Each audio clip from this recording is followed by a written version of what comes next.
Welcome to Manjunath Bagare channel.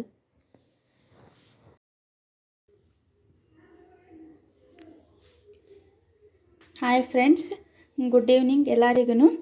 ಇಲ್ಲಿ ನೋಡ್ರಿ, ಇವತ್ತು ಮಂಗಳವಾರ ಇರೋದಕ್ಕೆ ನಾನು ನೈಟ್ ನಾವು ಒಂದು ಹೊತ್ತಿರ್ತೇವಲ್ಲ, ಅದಕ್ಕೆ ಇವತ್ತೊಂದು ತಿಂಡಿ ಮಾಡೋಣ ಅಂತ. ಭಾಳ ದಿನ ಆಗಿತ್ತು ಈ ತಿಂಡಿ ಮಾಡಿ. ಈಗ ತಿಂಡಿ ಮಾಡೋದು ಹೆಂಗಂತ ನಿಮಗೆ ತೋರಿಸ್ತೀನಿ. ಅದರ ಹೆಸರು ರವೆ ಡಪಾಟ ಅಂತ ನಾವು ಆ ಥರ ಕರಿತೀವಿ. ನೀವೇನು ಈ ಥರ ಇದಕ್ಕೆ ನೀವೇನಂತ ಕರಿತೀರಿ ಅಂತ ನನಗೆ ಕಮೆಂಟ್ ಮಾಡಿ ಹೇಳ್ರಿ. ನಾವು ರವಾ ಡಪಾಟ ಅಂತ ಕರಿತೀವಿ. ಇಲ್ಲಿ ನೋಡ್ರಿ, ಅದಕ್ಕೆ ನಾನು ಅದಕ್ಕೆ ಏನೇನು ತಗೊಂಡೀನಿ ಅಂತ ನಿಮಗೆ ತೋರಿಸ್ತೀನಿ. ಇಲ್ಲಿ ನೋಡ್ರಿ, ಈರುಳ್ಳಿ, ಮೆಣಸಿನ್ಕಾಯಿ, ಆಮೇಲೆ ಕರಿಬೇವು, ಕೊತ್ತಂಬರಿ, ಸಾಸಿವೆ, ಜೀರಿಗೆ, ಆಮೇಲೆ ಒಂದು ಬಟ್ಲಷ್ಟು ರವೆ, ಮೊಸರು, ಆಮೇಲೆ ಕಡಲೆ ಹಿಟ್ಟು, ಸ್ವಲ್ಪ ಒಗ್ಗರಣೆಗೆ ಕಡಲೆಬೇಳೆ ಇಷ್ಟು ತಗೊಂಡೇನ್ರಿ. ಈಗ ಇದನ್ನು ಇದು ಗ್ರೈಂಡ್ ಮಾಡ್ಕೊಂಡೇನ್ರಿ. ರವೆ, ಮೊಸರು, ಆಮೇಲೆ ಕಡಲೆ ಹಿಟ್ಟು ಹಾಕಿ ಮಿಕ್ಸಿ ಮಾಡ್ಕೊಂಡೆ ನೋಡ್ರಿ. ಈಗ ನೋಡ್ರಿ, ಮಿಕ್ಸಿಗೆ ನಾನು ಒಂದು ಬಟ್ಲಕ್ಕಿಂತ ಒಂದು ಸ್ವಲ್ಪ ಕಡಿಮೆ ತಗೊಂಡೇನ್ರಿ. ಇದು ಒಂದು ಇಬ್ಬರಿಗೆ ಆಗಷ್ಟು ಅಷ್ಟೇ ರೀ ನಾನು ತಗೊಂಡಿರೋದು. ನೋಡ್ರಿ, ಇದಕ್ಕೆ ಒಂದು ಸ್ವಲ್ಪ ಹಸಿ ಕಡಲೆ ಹಿಟ್ಟು, ಒಂದು ಸ್ವಲ್ಪ ಒಂದು 2-3 ಸ್ಪೂನಿನಷ್ಟು ಅಷ್ಟೇ ಸಾಕ್ರಿ. ಆಮೇಲೆ ಮೊಸರು ಒಂದು ಟೀ ಕುಡಿಯೋ ಲೋಟ ಇರ್ತೈತಲ್ರಿ, ಅದಕ್ಕಿಂತ ಸ್ವಲ್ಪ ಕಡಿಮೆ ಮಾತ್ರ ಇಷ್ಟು ಹಾಕ್ಕೊಂಡು ಇದನ್ನು ಗ್ರೈಂಡ್ ಮಾಡ್ಕೊಂಡು ಬರೋಣ್ರಿ ಸಣ್ಣಕ್ಕೆ. ಇಲ್ಲಿ ನೋಡ್ರಿ, ಗ್ರೈಂಡ್ ಮಾಡ್ಕೊಂಡು ಬಂದೀನಿ ನೈಸಾಗಿ. ಇಲ್ಲಿ ನೋಡ್ರಿ, ನಿಮಗೆ ತೋರಿಸ್ತೀನಿ.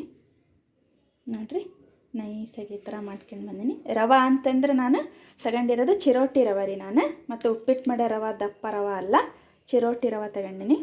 ನೋಡ್ರಿ, ಅದು ಮಿಕ್ಸಿ ಮಾಡ್ಬೇಕಾದ್ರೆ ಸ್ವಲ್ಪ ನೀರು ಹಾಕ್ಕೊಂಡು ಗ್ರೈಂಡ್ ಮಾಡ್ಬೇಕ್ರಿ ಅದು.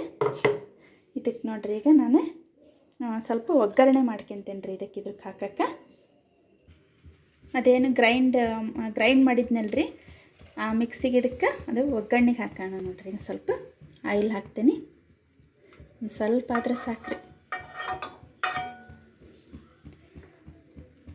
ಈ ಒಗ್ಗರಣೆ ಯಾಕೆ ಮಾಡ್ಕೊಳೋದಪ್ಪ ಅಂತಂದ್ರೆ, ಅದರೊಳಗೆ ಹಾಕಿ ಅದು ದೋಸೆ ಮಾಡಿದರೆ ಸ್ವಲ್ಪ ಹಸಿ ಹಸಿ ಹಾಗೆ ಇರ್ತೈತಿ.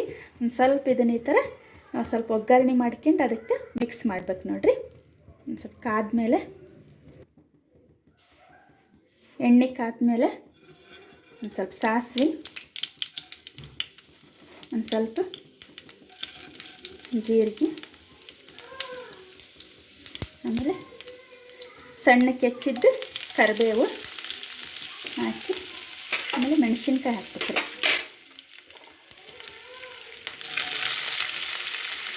ಸಣ್ಣಕ್ಕೆ ಹೆಚ್ಚಿಕೊಂಡಿತ್ತಲ್ಲ ಮೆಣಸಿನ್ಕಾಯಿ ಹಾಕಿ ಒಂದು ಸ್ವಲ್ಪ ಫ್ರೈ ಮಾಡಬೇಕ್ರಿ.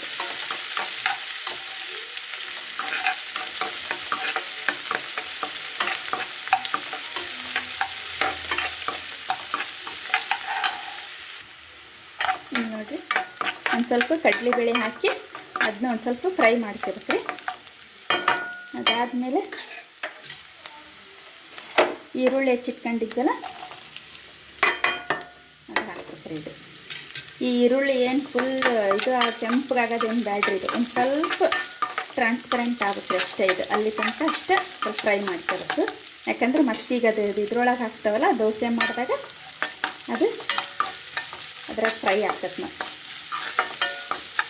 ನೋಡಿರಿ, ಈ ಥರ ಇದು ಕಡಲೆಬೇಳೆ ಇದೆಲ್ಲ ಹಾಕಿದ್ದಕ್ಕೆ ರೀ ಚೆನ್ನಾಗಿ ಸ್ಮೆಲ್ ಫ್ಲೇವರ್ ಕೊಡ್ತೈತೆ ರೀ ಇದು. ಆಮೇಲೆ ತಿನ್ನಬೇಕಾದ್ರೆ ಬಾಯಿ ಸಿಕ್ತೈತಲ್ಲ, ಕಟುಮ್ ಅಂತ ಚೆನ್ನಾಗಿ ಅನಿಸ್ತದೆ ತಿನ್ನೋಕ್ಕೆ. ನೋಡಿರಿ,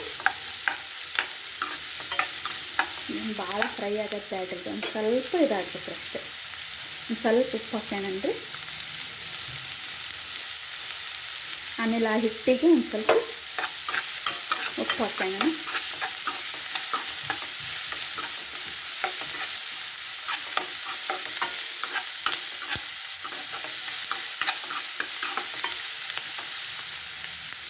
ತಿಂಡಿ ಏನು ಮಾಡಬೇಕು ಅಂತಲೂ ತಿಳಿಯಲ್ರಿ. ಇದನ್ನು ಬೆಳಗ್ಗೆಗಾದ್ರೂ ನಾಷ್ಟಕ್ಕಾದ್ರೂ ಮಾಡ್ಕೋಬೋದ್ರಿ. ಈ ಥರ ಹಿಂಗೆ ಒಪ್ಪತ್ತಿದ್ದಾಗಾದ್ರೆ ನೈಟ್ ಹೊತ್ತು ಮಾಡ್ಕೊಂಡು ತಿನ್ನಕ್ಕೆ ನಡಿತೈತೆ. ಇದು ಚೆನ್ನಾಗಿರ್ತೈತೆ ರೀ, ಒಂಥರ ಡಿಫ್ರೆಂಟಾಗಿರ್ತೈತೆ ಇದು. ಇದನ್ನು ಗೋಧಿ ಹಿಟ್ಟಿನಾಗಾದ್ರೂ ನಾವು ಈ ಒಗ್ಗರಣೆನ ಎಷ್ಟು ಹಿಡಿಸ್ತೈತಲ್ಲ ಅಷ್ಟೇ ಒಗ್ಗರಣೆಗೆ ಅದನ್ನು ಗೋಧಿ ಹಿಟ್ಟು ಹಾಕಿ ಸ್ವಲ್ಪ ನೀರು ಹಾಕಿ ಕಲಿಸ್ಕೊಂಡು ಇದನ್ನು ಚಪಾತಿ ಥರ ಲಟ್ಟಿಸ್ಕೊಂಡಾದರೂ ಬೇಯಿಸ್ಕೊಂಡು ಪರೋಟ ಥರ ಮಾಡ್ಕೊಂಡು ತಿನ್ಬೋದು ರೀ ಇದನ್ನು. ಇಲ್ಲಾಂದರೆ ಈ ಥರ ರವಾದಾಗ ಹಾಕಿ ಮಾಡ್ಕೊಂಡು ತಿನ್ಬೋದು. ಈಗ ನೋಡಿರಿ ಇದು ಒಗ್ಗರಣೆ ಆಗೈತಿ, ಸ್ವಲ್ಪ ತಣ್ಣಗಾಗ್ಬೇಕು ರೀ ಇದು. ಇಲ್ಲಿ ನೋಡಿರಿ ಒಗ್ಗರಣೆ ತಣ್ಣಗಾಗೋ ಮಟ್ಟ ಬಿಟ್ಟಿದ್ದೆ, ಒಂದು 5 ನಿಮಿಷ 10 ನಿಮಿಷ ತಣ್ಣಗಾಗೈತಿ ಇದು. ಇದನ್ನು ಇದು ಏನು ಹಿಟ್ಟು ಗ್ರೈಂಡ್ ಮಾಡಿ ಇಟ್ಟಿದ್ನಲ್ರಿ ಅದಕ್ಕೆ ಹಾಕ್ಯಂತೇನೆ ನೋಡಿರಿ. ಈಗ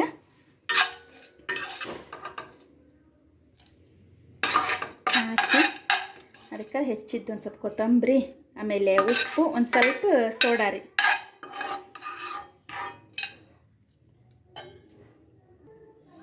ಇಲ್ಲಿ ನೋಡಿರಿ ಆ ಒಗ್ಗರಣೆ ಹಾಕೇನಿ ಇದಕ್ಕೆ. ಆಮೇಲೆ ಒಂದು ಸ್ವಲ್ಪ ಹೆಚ್ಚಿಟ್ಟಿದ್ದು ಕೊತ್ತಂಬರಿ ಹಾಕಿ ಚೆನ್ನಾಗಿ ಮಿಕ್ಸ್ ಮಾಡ್ಕೋಬೇಕ್ರಿ ಇದು.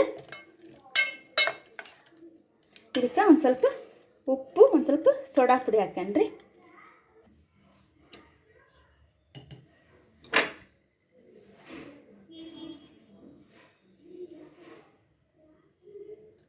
ನೋಡಿ ಹಾಕ್ಕೋಬೇಕ್ರಿ. ಒಗ್ಗರಣೆಗೆ ಒಂದು ಸ್ವಲ್ಪ ಹಾಕಿದ್ನೆಲ್ಲ ನೋಡಿ ಹಾಕ್ಕೋಬೇಕು. ಒಂದು ಸ್ವಲ್ಪ ಒಂದು ಚಿಟಿಕೆ ಅಷ್ಟು ಒಂದು ಸ್ವಲ್ಪ ಸೋಡಾ ಪುಡಿ ಹಾಕಣ್ರಿ.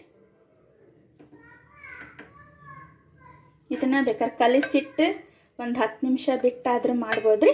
ಇಲ್ಲಾಂದ್ರೆ ಹಿಂಗೆ ನಿಮಗೆ ಇಮಿಡಿಯೇಟ್ಲಿ ಬೇಕಪ್ಪ ಅಂತಂದ್ರೆ ಹಂಗನಾದ್ರೂ ಮಾಡ್ಕೋಬೋದ್ರಿ ಇದು. ನೋಡ್ರಿ ಈಗ ಇದನ್ನ ಚೆನ್ನಾಗಿ ಮಿಕ್ಸ್ ಮಾಡಣ್ರಿ ಇದನ್ನ. ಇಲ್ಲಿ ನೋಡ್ರಿ ಚೆನ್ನಾಗಿ ಮಿಕ್ಸ್ ಮಾಡ್ಕೊಂಡೆ ನಾನು. ಹಿಂಗೆ ಮೊಸರಿಂದ ಸ್ಮೆಲ್ಲು, ಆಮೇಲೆ ಕಡಲೆಬೇಳೆ ಒಗ್ಗರಣೆ ಹಾಕಿದ್ದಕ್ಕೆ ರೀ ಘಮ ಘಮ ಅಂತ ವಾಸನೆ ಬರ್ತಾ ಐತಿ. ನೋಡ್ರಿ ಈಗ ಇದನ್ನು ಮಾಡೋಣ. ಇಲ್ಲಿ ನೋಡ್ರಿ ತವಾ ಕಾಯಕ್ಕಿಟ್ಟು ತವಾ ಕಾದಾದ್ಮೇಲೆ ಒಂದು ಸ್ವಲ್ಪ ಆಯಿಲ್ ಹಾಕೊಂಡ್ರಿ.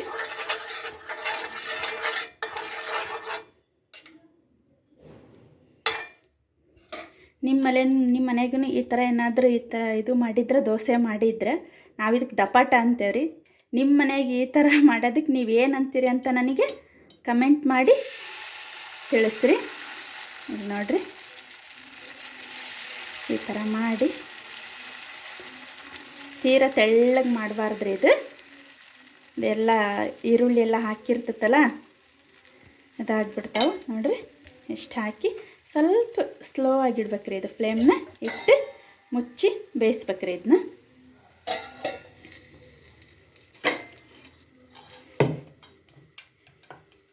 ನೋಡ್ರಿ ನೀವು ಮನೇಲಿ ಈ ಥರ ಮಾಡಿದ್ರೆ ಪ್ಲೀಸ್ ನನಗೆ ನಮ್ಮ ಚಾನಲ್ನ ಸಬ್ಸ್ಕ್ರೈಬ್ ಮಾಡ್ಕೊಳ್ರಿ.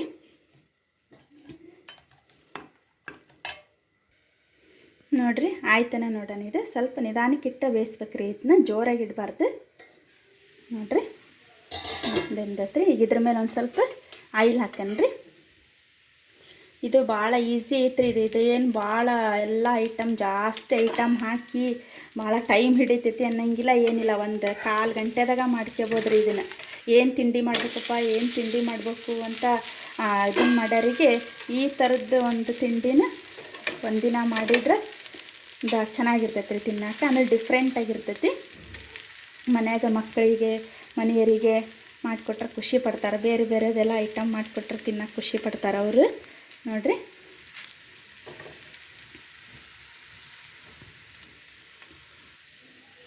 ಇದು ಆಯಿಲ್ ಜಾಸ್ತಿ ಹಿಡಿಯಲ್ರಿ ಇದು. ನೋಡ್ರಿ ಫ್ರೆಂಡ್ಸ್, ನಿಮಗೆ ಇನ್ನೊಂದು ವಿಚಾರ. ಇವತ್ತು ಸಾಯಂಕಾಲ ಮಗನಿಗೆ ಓದಿಸ್ಬೇಕಾದ್ರೆ ಒಂದು ಕನ್ನಡ ಸಬ್ಜೆಕ್ಟ್ನಾಗ ಒಂದು ಪದ್ಯ ಬಂದಿತ್ತು ರೀ. ಅದು ಸ್ವಾತಂತ್ರ್ಯದ ದಿನಾನ ಅಂತ, ಅದು KS ನಿಸಾರ್ ಅಹಮದ್ ಬರ್ದಿರೋಂಥ ಪದ್ಯ ರೀ ಅದು. ಅವರಿಗೆ ನಿತ್ಯೋತ್ಸವ ಕವಿ ಅಂತಂದು ಕವಿ ಪರಿಚಯ ಮಾಡ್ಬೇಕಾದ್ರೆ ನಿತ್ಯೋತ್ಸವ ಕವಿ ಅಂತಂದು ಅದು ಯಾಕಂತಾರ ಅಯ್ಯ ಅಂತ ನನಗೆ ಕೇಳ್ದೆ. ಅದಕ್ಕೆ ಅದನ್ನು ನಮಗೆ ನೆನಪಾತ್ರಿ. ನನಗೆ ನಾವು ಸಣ್ಣರಿದ್ದ ನಾವು ಸ್ಕೂಲಿಗೆ ಹೋಗ್ಬೇಕಾದ್ರೆ ನಮಗೆ KS ನಿಸಾರ್ ಅಹಮದ್ ಅವರು ಬರೆದಿದ್ದಂಥ ಒಂದು ಪದ್ಯ ಜೋಗದ ಸಿರಿ ಅದು ಐತಲ್ಲ, ಅದು ಪದ್ಯ ಅವನಿಗೆ ಹೇಳಿ ಅದಕ್ಕೆ ನಾವು ಅವರಿಗೆ ನಿತ್ಯೋತ್ಸವ ಕವಿ ಅಂತ ಯಾಕೆ ಕರೀತಾರಂತ ಅದನ್ನು ಅವನಿಗೆ ರೀಸನ್ ಎಲ್ಲ ಹೇಳಿದೆ ಅವನಿಗೆ. ಅದು ನೆನಪಾಯ್ತು. ಅದೊಂದು ಸ್ವಲ್ಪ ನಿಮ್ಮ ಜೊತೆ ಹೇಳಬೇಕು ಅಂತ ಯಾಕೆ ಅನ್ನಿಸ್ತಾ ಐತಿ. ಭಾಳ ದಿನ ಹಿಂದಿಂದ ನೆನಪಾಗಿದ್ದಕ್ಕೋಸ್ಕರ ಅದನ್ನ ಹೇಳ್ತೇನೆ ಫ್ರೆಂಡ್ಸಿಗೆ. ಜೋಗದ ಸಿರಿ ಬೆಳಕಿನಲ್ಲಿ ತುಂಗೆಯತನ ಬಳುಕಿನಲ್ಲಿ ಸಹ್ಯಾದ್ರಿಯ ಲೋಕದಲ್ಲಿನ ಉತ್ತುಂಗದ ನಿಲುಕಿನಲಿ ನಿತ್ಯ ಹರಿದ್ವರ್ಣವನದ ತೇಗ ಗಂಧ ತರುಗಳಲ್ಲಿ ನಿತ್ಯೋತ್ಸವ ತಾಯೆ ನಿತ್ಯೋತ್ಸವ ನಿತ್ಯೋತ್ಸವ ತಾಯೆ ನಿತ್ಯೋತ್ಸವ. ಇತಿಹಾಸದ ಹಿಮದಲ್ಲಿನ ಸಿಂಹಾಸನ ಮಾಲೆಯಲ್ಲಿ ಗತ ಸಾಹಸ ಸಾರುತ್ತಿರುವ ಶಾಸನಗಳ ಸಾಲಿನಲಿ. ಇತಿಹಾಸದ ಹಿಮದಲ್ಲಿನ ಸಿಂಹಾಸನ ಮಾಲೆಯಲ್ಲಿ ಗತ ಸಾಹಸ ಸಾರುತ್ತಿರುವ ಶಾಸನಗಳ ಸಾಲಿನಲಿ. ಓಲೆಗರಿಯ ಸಿರಿಗಳಲ್ಲಿ ದೇಗುಲಗಳ ಭಿತ್ತಿಗಳ ನಿತ್ಯೋತ್ಸವ ನಿನಗೆ ನಿತ್ಯೋತ್ಸವ ತಾಯೆ ನಿತ್ಯೋತ್ಸವ ನಿನಗೆ. ನಿನ್ನದ ಹಿರಿಮೆಯೇ ಕುಲವೆನ್ನದ ಗರಿಮೆಯೇ ಸದ್ವಿಕಾಸಶೀಲ ನುಡಿಯ ಲೋಕಾಮೃತ ಸೀಮೆಯೇ. ಹಲವೆನ್ನದ ಹಿರಿಮೆಯೇ ಕುಲವೆನ್ನದ ಗರಿಮೆಯೇ ಸದ್ವಿಕಾಸಶೀಲ ನುಡಿಯ ಲೋಕಾಮೃತ ಸೀಮೆಯೇ. ಈ ವಸ್ತರ ನಿರ್ಮತ್ಸರ ಮನುದುದಾರ ಮಹಿಮೆಯೇ ನಿತ್ಯೋತ್ಸವ ತಾಯೆ ನಿತ್ಯೋತ್ಸವ ನಿತ್ಯೋತ್ಸವ ನಿನಗೆ ನಿತ್ಯೋತ್ಸವ.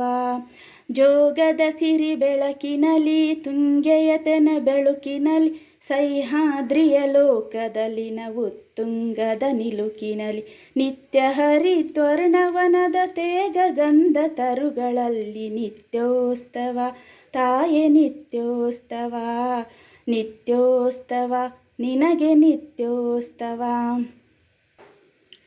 ಫ್ರೆಂಡ್ಸ್, ಇದು ಈ ಮಳೆ ಹೊರಗಡೆ ಎಲ್ಲ ಈಗ ಒಂದು ತಿಂಗಳಾಯ್ತು ರೀ ಮಳೆ ಎಲ್ಲ ಹತ್ತಿ ಈಗೆಲ್ಲ ಕೆರೆ ನದಿ ಎಲ್ಲ ತುಂಬಿ ಹರಿತಾ ಇದಾವು. ಅದಕ್ಕೋಸ್ಕರ ಯಾಕೆ ನೆನಪಾಯ್ತು ನನಗೆ, ಮಗುಗೊಂದು ಈ ಥರ ಪಾಠನೂ ಬಂದಿತ್ತಲ್ಲ, ಅದಕ್ಕೆ ನೆನಪಾಯ್ತು ನನಗೆ ಇದು ಪದ್ಯ. ಹೆಂಗೆ ಅನ್ನಿಸ್ತು ನಿಮಗೆ ನಾನು ಈ ಪದ್ಯ ಹೇಳಿದ್ದು? ಎಷ್ಟು ನೆನಪಾಯ್ತು ಅಷ್ಟು ಹೇಳೇನಿ, ನನಗೆ ಬಂದಷ್ಟು. ನಿಮಗೇನು ಅನ್ನಿಸ್ತು ಅಂತ ಪ್ಲೀಸ್ ಕಮೆಂಟ್ ಮಾಡಿ ಹೇಳ್ರಿ. ನೋಡಿರಿ, ಈ ಥರ ಎಣ್ಣೆ ಹಾಕಿ ಇದನ್ನು